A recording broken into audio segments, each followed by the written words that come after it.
Hello student, कैसे आप लोग? उम्मीद करता हूं आप लोग ठीक हो गए। आपका संजीव ज्ञान गुरुकुल पर स्वागत है। आज मैं आपको क्लास 10 के गणित में त्रिभुज चैप्टर का पर्सन वाली 6.2 का पर्सन 7 तक समझाऊंगा। इस क्वेश्चन को मैं आपको बहुत ही आसानी में स्टेप बाय स्टेप समझाऊंगा, ताकि आप सभी स्टूडेंट को इस पर्सन का अच्छी प्रकार समझ में आ जाए। ठीक है, और यदि आप वीडियो आपको पसंद आए तो प्लीज मेरे वीडियो को लाइक शेयर कर दीजिएगा, और यदि आप वीडियो पर नए हैं तो सब्सक्राइब बटन प्रेस कर बेल आइकन प्रेस कर ऑल पर क्लिक कर दीजिएगा, ताकि हमारी हर पहली आने वाली वीडियो का नोटिफिकेशन आपको सबसे पहले मिले। ठीक है, और पर्सन 7 पहले मैं आपको एक बात कही थी कि इस वीडियो का पूरा अंतर देखिएगा, बीच में कहीं भी स्किप मत कीजिएगा, नहीं तो आपको वीडियो में पर्सन का हल अच्छी तरह समझ में नहीं आएगा। ठीक है, तो देखिए पर्सन 7 क्या कह रहा है। परिमेय 6.1 का प्रयोग करते हुए सिद्ध कीजिए कि एक त्रिभुज की एक भुजा के मध्य बिंदु से होकर दूसरी भुजा के समांतर खींची गई रेखा तीसरी भुजा को समद्विभाजित करती है। ठीक है, याद कीजिए कि आप इसे कक्षा 9 में सिद्ध कर चुके हैं। ठीक है, देखिए परिमेय 6.1 का मतलब वही होता है आपका आधारभूत समानुपाती का परिमेय। ठीक है, यानी आप थेल्स परिमेय, तो थेल्स परिमेय का प्रयोग करके आपको इसको सिद्ध करना है। तो देखिए मैंने इसके लिए एक आकृति आपको बना दी है, देखिए आकृति।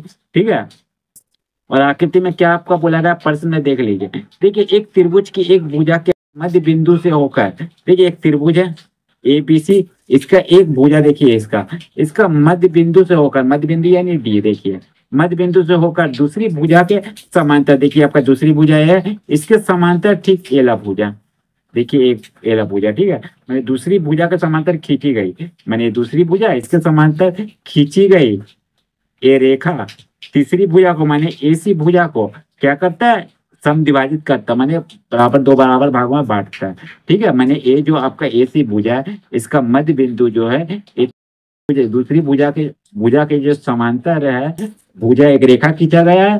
ठीक है, डी रेखा, और जो ई बिंदु है एसी रेखा को दो बराबर भागों में बांटते हैं, यानी समद्विभाजित करता है। ठीक है, ये आपको दिया गया है। ठीक है, तो जो दिया गया है उसको पहले हम लोग लिख लेते हैं, फिर आगे हम लोग सवाल को सॉल्व करते हैं। ठीक है, चलिए लिखते दिया है, हल पहले लिख लेते हैं, हल फिर लिखते दिया, दिया है। क्या आपका दिया गया है? दिया गया है त्रिभुज ए बी सी में। ठीक है, त्रिभुज ए बी सी में, ठीक है, ए बी सी में भुजा भुजा ए बी के मध्य बिंदु डी है, ए बी का मध्य बिंदु डी है, डी है। ठीक है, उसका बाद आपका डी पहला बी सी, ठीक है, लिख दीजिएगा, एवं डी ई समांतर है बीसी का। ठीक है, तथा तथा एडी बराबर होगा डीबी का, ये आपका दिया गया है, एडी बराबर डी बी का। क्यों? जब आपका डी बिंदु इन दोनों का मध्य स्थित है तो एडी भुजा बराबर होगा डीबी का, दोनों आपस में समद्विभाजित होगा। ठीक है, ये आपका दिया गया है। ठीक है, और सिद्ध क्या करना है, लिख दीजिए इसको, सिद्ध करना है, करना, देखिए सिद्ध क्या करना है, हमें सिद्ध करना है जब डी ई रेखा खींचा गया है इस भुजा के समांतर है, तो ई आपका क्या होगा, इन दोनों भुजाओं का क्या करता है, समद्विभाजित करता है, समद्विभाजित करेगा, यानी आपका ए ई बराबर ई सी आपको सिद्ध करना है, ए ई बराबर ई सी, ये आपको सिद्ध करना है। ठीक है, और उसके बाद प्रमाण लिखेंगे, मतलब हम सोल्व करेंगे प्रमाण। ठीक है, तो प्रमाण में हम लोग क्या लिखेंगे, तो प्रमाण में हम लोग लेंगे त्रिभुज एबीसी में, त्रिभुज ए बी सी में। ठीक है, आपका क्या है, डी समांतर है बीसी का, लिखिए डी ई।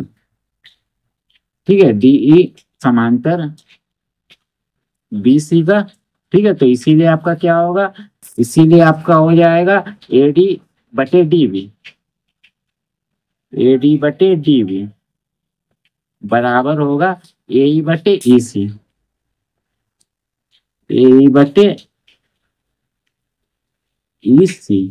ठीक है, ये आपका होगा, ये आपका होगा किस विधि से, थेल्स परमेय विधि से। तो लिख दीजिए, आप लिख सकते हैं परमेय 6.1 है, देखिए 6.1।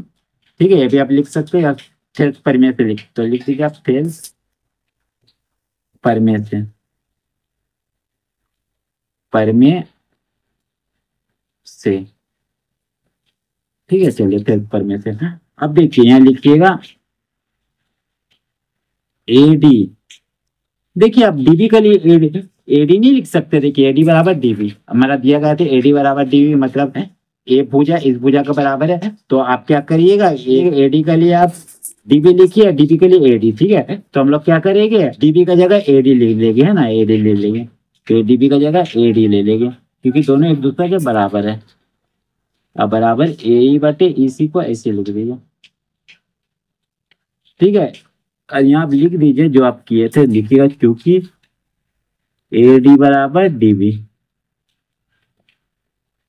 ठीक है, चलिए अब मैं क्या करूंगा, इन दोनों को ऊपर नीचे काट देता हूँ, एक एक कम आ जाएगा। ठीक है, तो आप जो आया उसको लिख दीजिए, 1/1 बराबर ए ई बटे ई सी।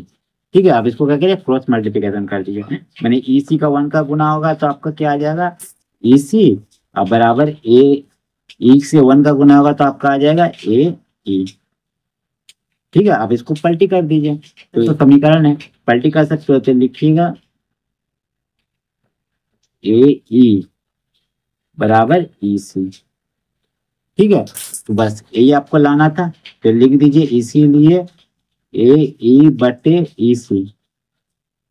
ठीक है, ये आपको सिद्ध करना था, देख लीजिए, ये देखिए, ये देखिए, सिद्ध करना है ई बटे ई सी, मतलब आपका जो ई बिंदु है ए ई और ई सी का मध्य बिंदु है। ठीक है, तो अब लिख दीजिएगा अतः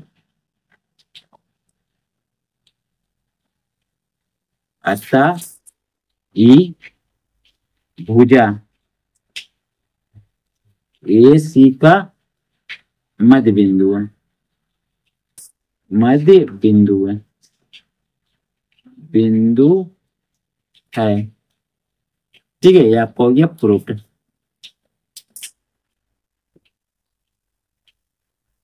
ठीक है, तो उम्मीद करता आपको मेरे वीडियो पसंद आया होगा। यदि आपको मेरे वीडियो पसंद आया तो प्लीज मेरे वीडियो को लाइक से सब्सक्राइब कर दीजिएगा। और यदि आपको वीडियो समझने में कोई कष्ट है तो मुझे कमेंट कर सकते हैं। और यदि आपने इससे पिछले अध्याय का वीडियो नहीं देखा है तो आप मेरे डिस्क्रिप्शन के प्लेलिस्ट पर जाकर देख सकते हैं। ठीक है, तो फिर मिलते हैं एक नए वीडियो के साथ। धन्यवाद।